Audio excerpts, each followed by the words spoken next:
What's going on? Why is Dave Chappelle going to Africa? Why does Mariah Carey make a $100 million deal and take her clothes off on TRL? A weak person cannot get to sit here and talk to you. There ain't no weak people talking to you. So what is happening in Hollywood? Nobody knows. The worst thing to call somebody is crazy, is dismissive. I don't understand this person, so they're crazy. That's bullshit. These people are not crazy. They're strong people. Maybe the environment is a little sick.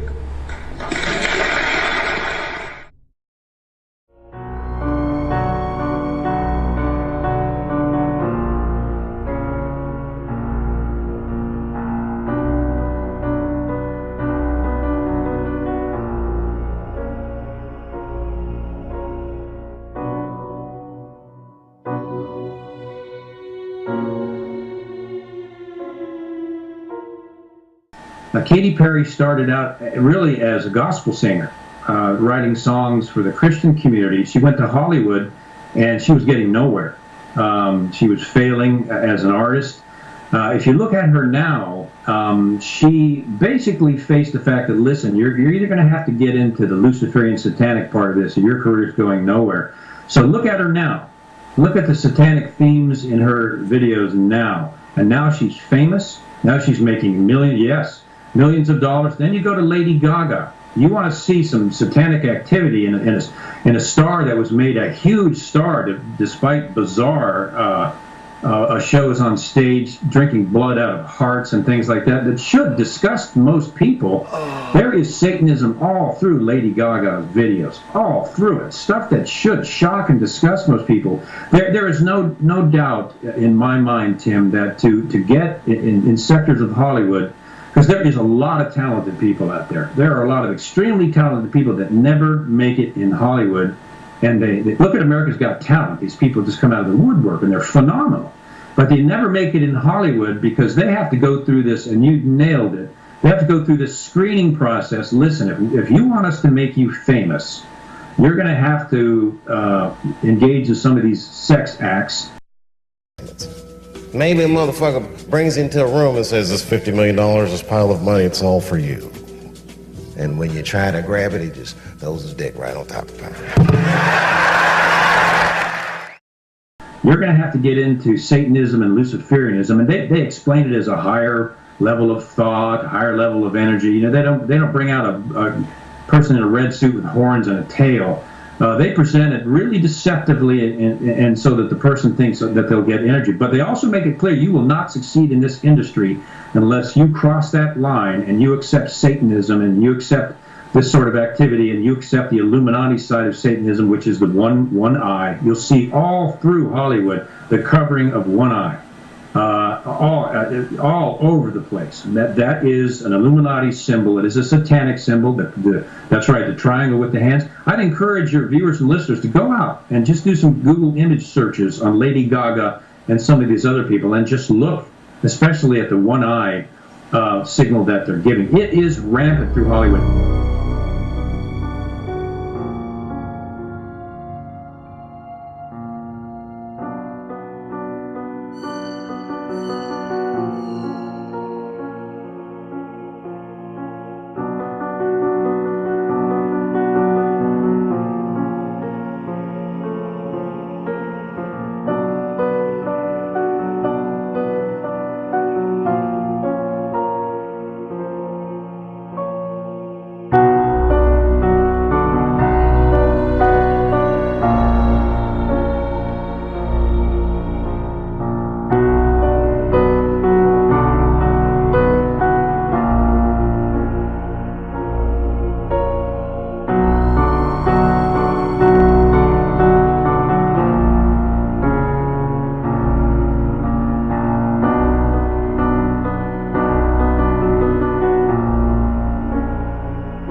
Dave Chappelle went on stage with, and was in the audience. There was a group of young people there who were interested in becoming comedians or becoming actors or what have you.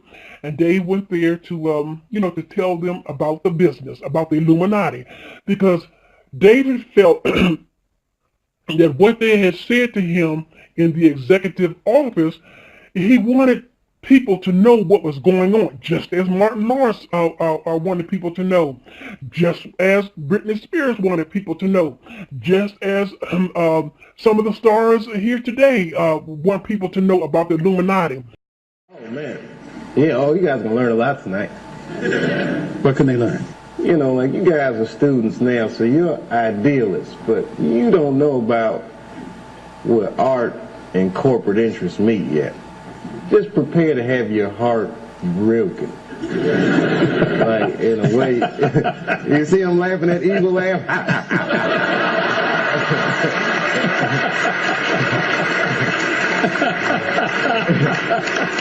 Because he knows, man, and everybody laughs at me, but just get your Africa tickets ready, baby, because it's coming. It's coming. We have no idea.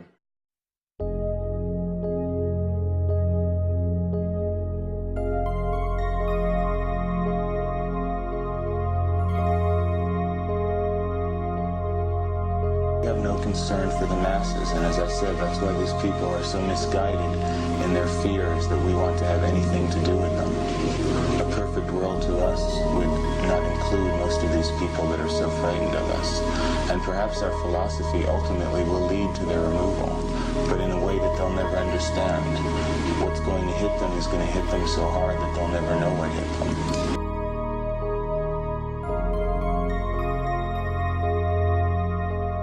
You will hurt the young and that you're a psychopath? Is it like a gang initiation, or why does it keep manifesting? Yeah, Alex, you're one of the foremost commentators on mind control, and I would tell people that not only does David Talbot do an excellent job in The Devil's Chessboard, documented how CIA with Nazi scientist help got a really good, and Yale University help got a really good job, really good grip on mind control. That's what they brought in, the Angel of Death to help. Now it's far advanced. So what we have here is pedophilia and mind control and blackmail and bribery are all part of how the deep state, which begins with the Rothschilds and the Black Pope, the Jesuit Black Pope, and the City of London, the bank, Wall Street, they use mind control and pedophilia and blackmail and bribery to basically manage the Freemasons, the Knights of Malta, and other secret societies that are willing to betray every national, corporate, and cultural loyalty.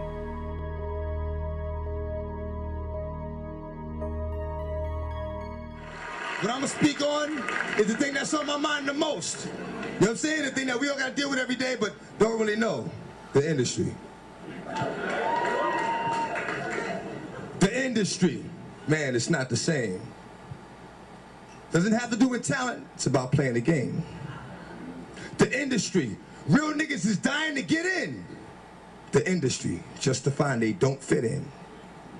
The industry ain't what it used to be. The industry's trying to control the way you MC. They want you to dress like this and talk like that. But I'm going dress like this and talk with the bat. The industry. Got your word? Meaning nothing. The industry. What you heard, because he's bluffing. The industry. Money, bitches, hate. But I dare you to try to take thing off my plate. The industry like, wait. But in the streets, we like, get 'em. 17 up in that thing. Catch them sleeping and hit them. The industry, if you ain't got a strong mind, the industry will break you down. It's a matter of time. The industry, vultures with nothing to feast on. See me? I'm getting my beast on. The industry, stay in the dirt, play in the dirt. Test the wrong one in the industry and you will get hurt. I'm not an industry artist. I'm an artist in the industry. So I do what the I want, because nobody can finish me.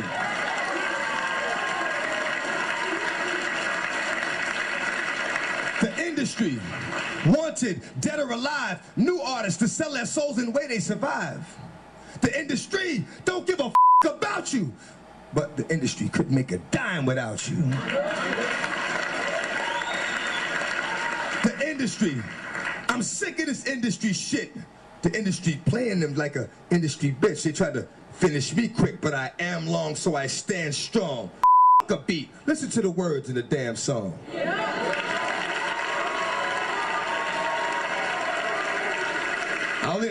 I only know how to speak the truth, you know what I'm saying? So I got a little short joint I'm gonna hit you with, you know what I'm saying? And it basically reflects on my relationship with the industry.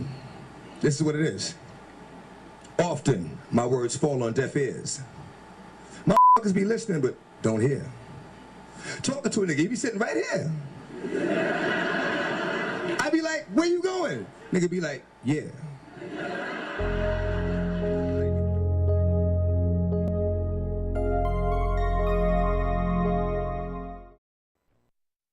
Is there anything else you'd like to say to the people who are watching this tonight? Pray for me, because I pray for you. Don't believe everything you hear. Don't believe everything you read. And only believe half of what you see. God bless you.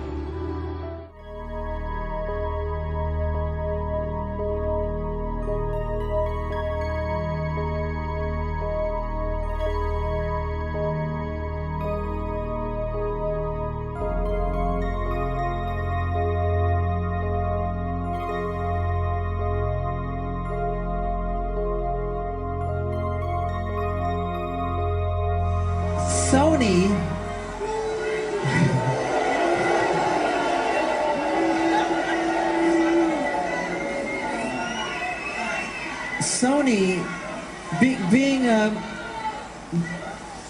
the artist that I am at Sony, I've generated several $1 billion for Sony, several billion, and they really thought that my mind is always on music and dancing, and it usually is, but they never thought that this performer myself would outthink them. Yeah!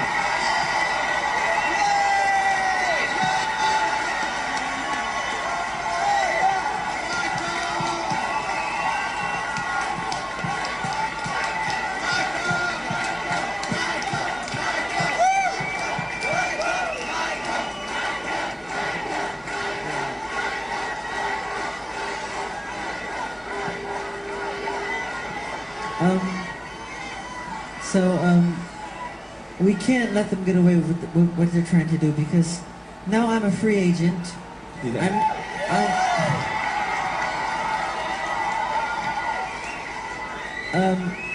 I just owe Sony one more album. It's just a box set, really. It's with 2 new songs, which I've written ages ago. Because every album that I record, I write, like, literally, I'm telling you the truth, I write at least 120 songs every album I do. So I can do the box set and just give them any 2 songs. So I'm leaving Sony a free agent.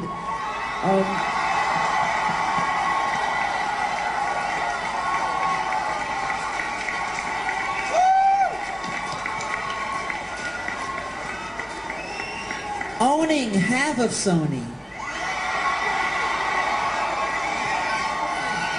So I own half of Sony's publishing, and I'm leaving them, and they're very angry at me because of it, but I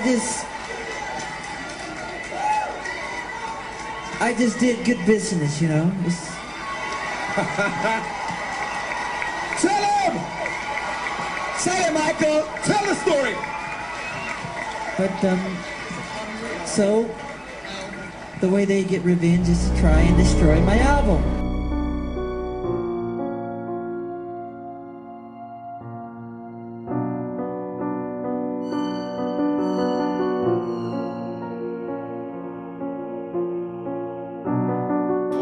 The timing of this Michael Jackson shit is what makes me doubt it. Every time the war is going out of control, or the economy gets bad, or something is wrong with the world at large, it's always these moments in history that Michael Jackson will coincidentally jerk off a kid. This is getting a little ridiculous. Like, are you planning this shit? Do you have meetings? Michael, thank you for coming. As you know, Michael, the war has not been going as well as we expected. There's been a lot of hiccups, and the public is asking us a lot of questions, of course. And, well, Michael, there's no nice way to say this, and all I know how to do is be direct, so let me just be direct. We're gonna need you to jerk off another child, Mike. I'm sorry. I am sorry. But it would really help out.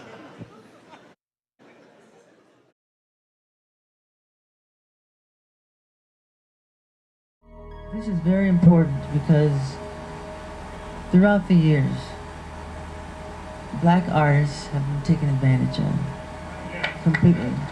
And it's time now that we have to put a stop to this incredible, incredible injustice.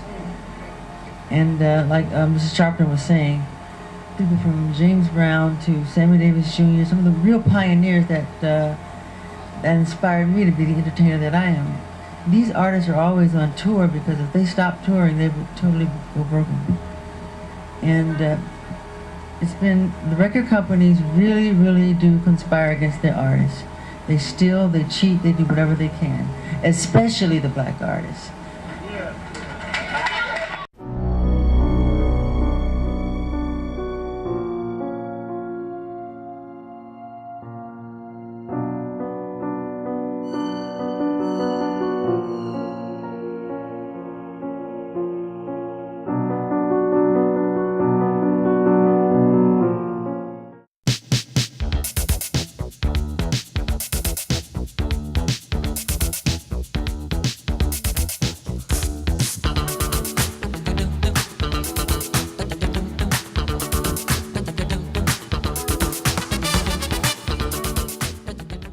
I love you all, and we're family. Just know that. We're a family. That's right. Yeah. Amen.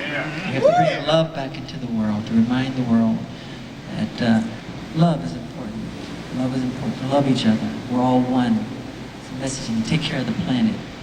We have 4 years to get it right, or else it's irreversible damage we've done. So we have an important message to give. Okay? It's important, but I thank you for your cooperation so far. Thank you. A big thank you.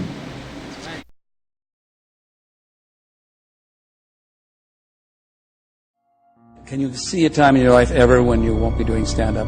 This past year, I did the least stand-up I've done since I started. I was freaked out, man, with the fame thing and being called crazy and drug addict and all these things. Scared me. You know, being treated that way. Like I'm not a person anymore. You say this shit about me in front of my children, and really, like, who the f do these people think they are? And they don't know what happened. You know, I have not spoken about what would make a person walk off the set of a successful show and go to Africa.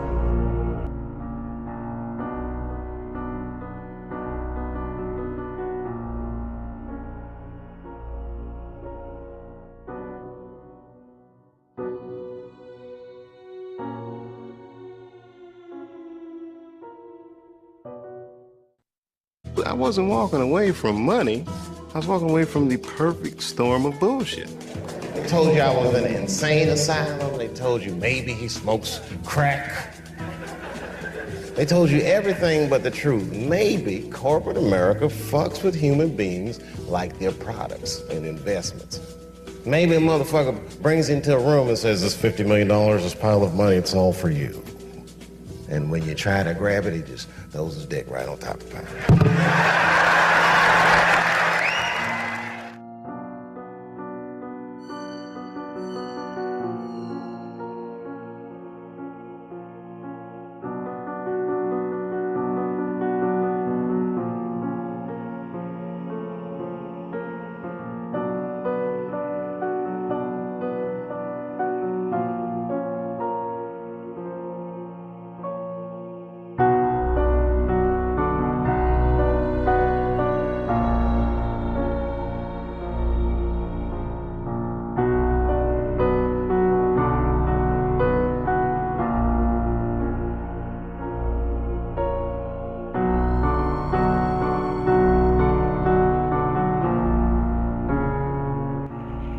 but David called me again, and he said, cuz they called me again. I said, who called you again? He said, the executives.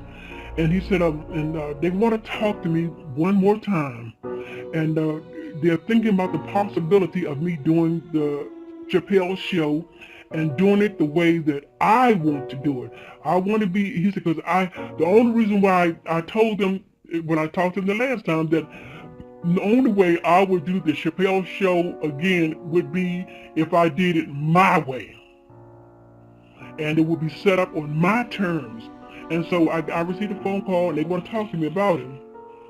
Well, my antennas went up. I said, David, now you be careful now, because they could be saying that. He said, no, I really think they're serious this time, cuz. He said, because I made it definite with them that the only way that he said, I told it on Oprah Winfrey Show too, that the only way that I would do the Chappelle Show again, it would have to be on my terms, my way, and that you know, and the money that I make, even if it wasn't $50 million, it would have to go to the people, and but it had to be on my terms.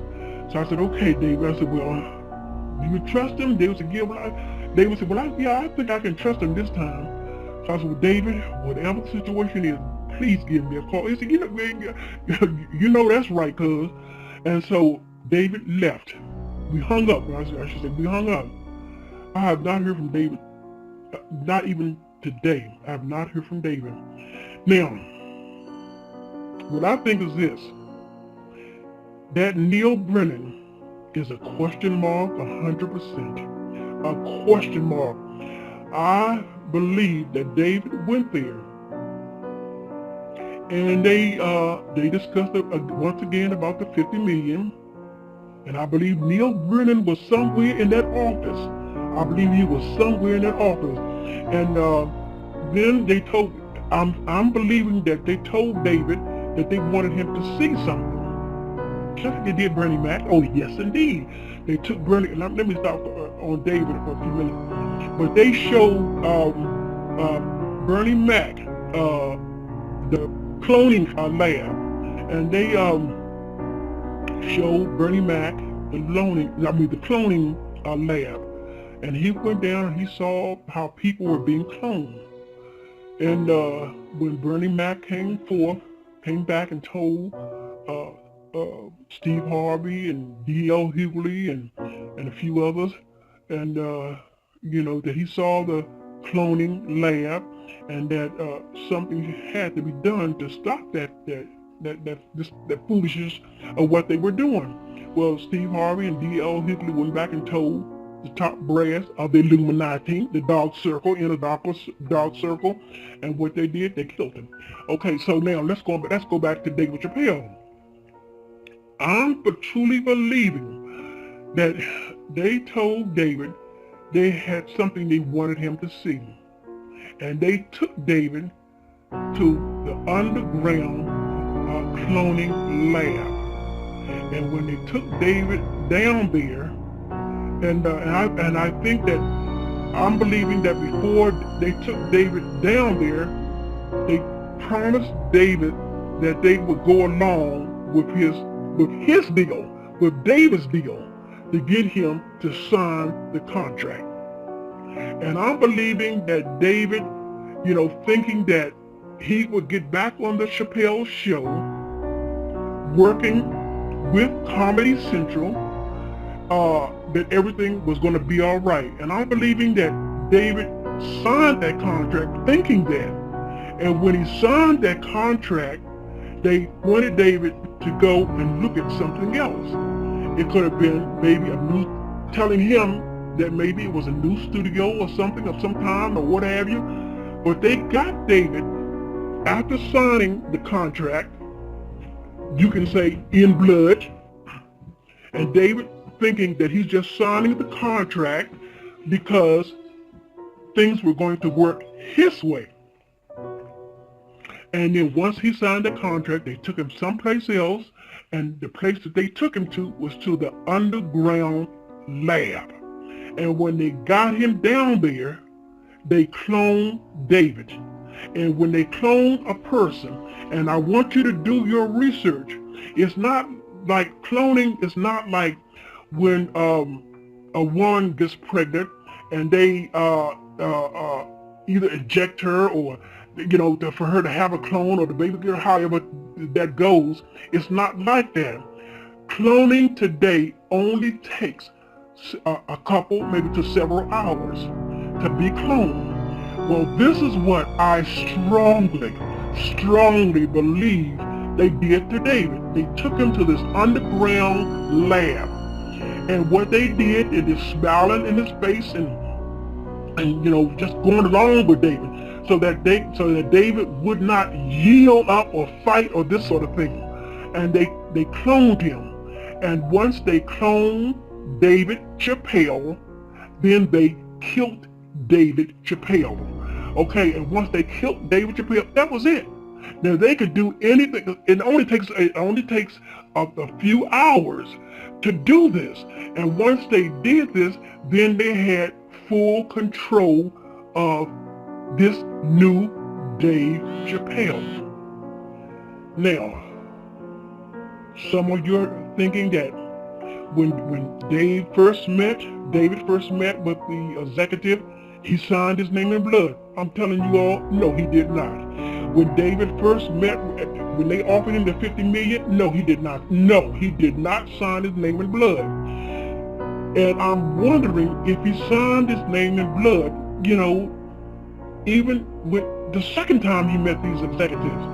Because now, if David refused on the first time, and he told me that he was finished with him, and then he told me that, you know, the only way he would go back, and I always believe, because David had no reason to lie to me, his wife, or his mother, or any of his family. So, but now, when he went back the second time, and I believe David refused, but, you know, they had to clone him. And then once they clone him, this is what I'm thinking too, maybe this is a second phrase that maybe I'm thinking of, that when they cloned him, then they got the clone to sign David's name for not only $50 million, but the $60 million as well.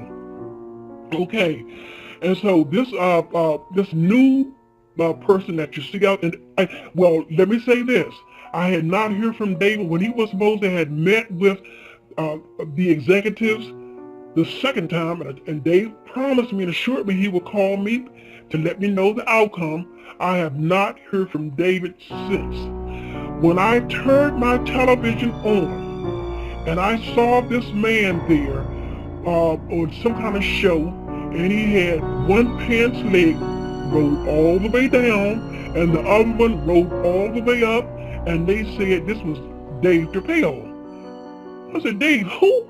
And I went to the television and I looked and I said, hell no, that ain't no David Chappelle or no Dave Chappelle. No, hell no.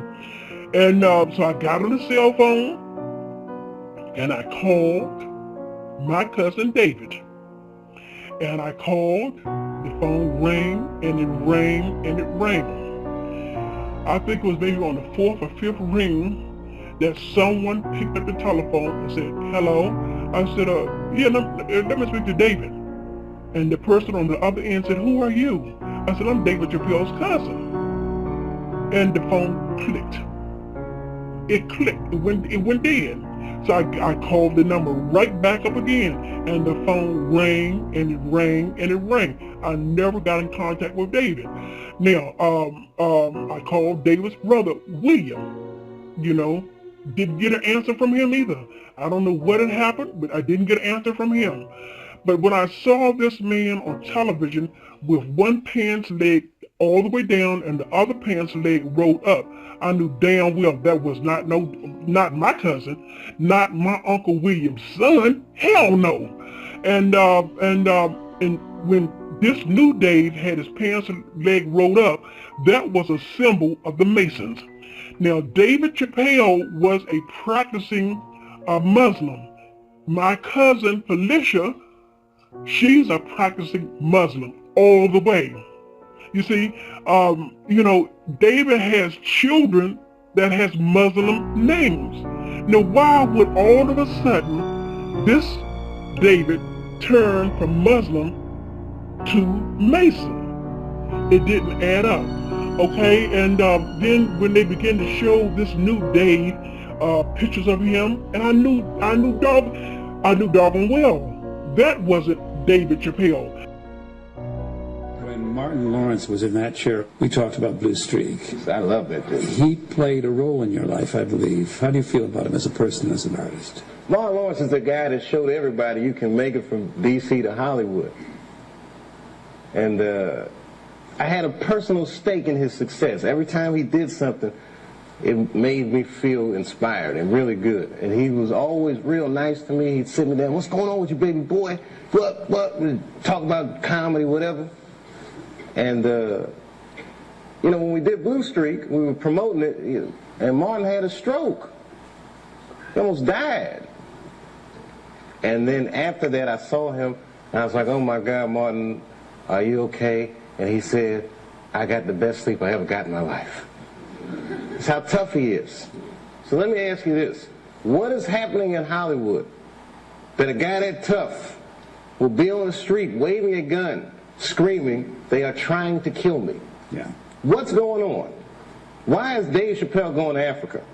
Why does Mariah Carey make a $100 million deal and take her clothes off on TRL? A weak person cannot get to sit here and talk to you. Ain't no weak people talking to you. So what is happening in Hollywood? Nobody knows. The worst thing to call somebody is crazy, is dismissive. I don't understand this person, so they're crazy. That's bullshit. These people are not crazy. They're strong people. Maybe the environment is a little sick. First, David went to the inside the actor's studio. He was asked to come and be on the show with the host there. And, you know, David was fine. He went on the show, and the questions was asked to him, why did he go to Africa, and what went down? And I remember that David told exactly, you know, the same thing that I'm telling you now, that how, this whole thing was kind of shaking, you know, and he didn't want no parts of him. Then he also went and he told about Martin Lawrence. Now, Martin Lawrence, you know, they did the same thing to him too. But Martin Lawrence, and no one today, we have not seen Martin Lawrence. No one knows where Martin Lawrence is. Because you know why? Martin Lawrence is dead. I mean, body, soul, spirit, dead. If you ever see a Martin Lawrence come back on the scene, it's because that Martin Lawrence, before they killed him, they made a clone of Martin Lawrence, and they have that clone in waiting. Waiting for what? I don't know. And but no one has seen Martin Lawrence. No one knows anything about Martin Lawrence anymore. But if you ever, and I say to you all who all are listening, if you see Martin Lawrence, then you know that he's a clone. And because they were supposed to, Martin Lawrence and Will Smith was supposed to be, they supposed to have done a film that was supposed to have came out last summer. But the film never did come out. Why? Because there was no Martin Lawrence.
I think that America needs an honest discourse with itself. It's like the greatest country in the world by default. You know what I mean? But we could actually be the greatest country that ever existed if we were just honest about who we are and what we are and where we want to go, and if we learn how to have that discourse. Things like racism are institutionalized. It's systemic. You might not know any bigots. You feel like, well, I don't hate black people, so I'm not a racist. But you benefit from racism just by the merit of the color of your skin. There's opportunities that you have. You're privileged in ways that you may not even realize because you haven't been deprived of certain ways. We need to talk about these things in order for them to change.